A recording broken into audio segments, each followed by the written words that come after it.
Përshëndetje të nderuar miqtë e mi, përshëndetje të dashur ndjekës të kanalit Monitor TV. Ja ku po takohemi sërish së bashku për të ndarë me ju një video që në fakt është publikuar në Instagramin të Olta Gixharit. Për herë të parë, Olta Gixhari në mënyrë publike reagon edhe flet për Big Brother VIP Albania. Normalisht për të mbështetur motrën e saj Gerta Gixharin, Olta është shumë e lumtur që publiku shqiptar gëzon një dashuri dhe një respekt për Gertën, por mbi të gjitha, Olta ka një lutje për të gjithë shqiptarët në mënyrën se si të vlerësojnë finalistin. Dua të sjell këto video të dëgjoni nga Olta Gixhari.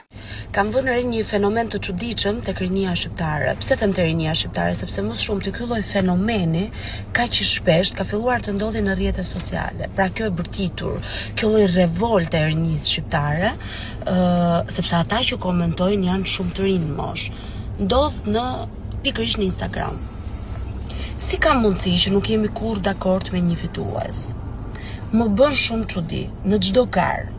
Në çdo garë, gjithmonë ai që fiton është i keqi dhe ai që humb është i miri. Patjetër që po i referohen Big Brotherit. Gara Rozana Gerta, humbet Gerta, të gjithë bëhen me Gertën, si kurrë më parë, jam shumë e lumtur për këtë. Por Gerta nuk ka nevojë vetëm për zhurmë Instagrami, Gerta ka nevojë për vota. Dhe votimet tregonin një gjë tjetër. Pra, kjo zhurma që bëhet në Instagram, papritmas, nuk përkthehet në vota dhe më vjen shumë keq për këtë. Dhe mund t'ju numëroj dhe disa raste tjera që ka ndodhur krejt e kundërta. Ishte Egli në shtëpi, nuk e duam Eglin nxirren jashtë ç'është kjo. Doli Egli nga shtëpia, u çua gjithë Shqipëria në këmbë, duam Eglin, ktheni Eglin. Nuk ka kuptim loja pa Eglin. U fut Egli në shtëpi. Pse u fut, nuk e doni, ma unfollow, nuk e duam, ç'është kjo, pa mbush 24 orë që ishte futur në shtëpi. Ç'është kjo, e çmendur, nuk e duam. Del në kokë me Laertin, duam Eglin prap, pse fitoi Laerti, nuk duhet ta fitonte Laerti, duhet ta fitonte Egli, sepse ne bëhemi gjithmonë me ato që humbet. Është i çuditshëm ky fenomen. Ju lutem votoni.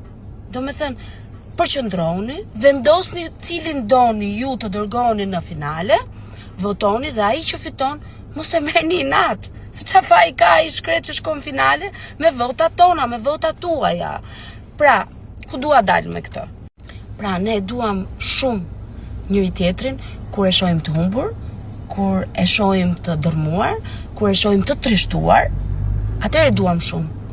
Në momentin që i njëjti person fiton, bëhet i suksesshëm, fillon të shkëlqen karriera, fillon i shndrin ai ylli vet, ne nuk e duam më. Ai është shumë i keq, është arrogant, është i poshtër. Nuk e duam më. Pra ne duhet ta duam dikë dhe njëri tjetrin në të dyja skajet dhe pikat e rëndësishme të jetës, sepse në jetë nuk ka vetëm fitore, në jetë ka dhe humbje. Në jetë nuk ka vetëm humbje, në jetë ka dhe fitore. Ti dikë e do sepse i do mënyrën e sjelljes, i do mënyrën se si mendon dhe nuk e di se me çfarë mund dashurohesh me dikë që është në një kompeticion.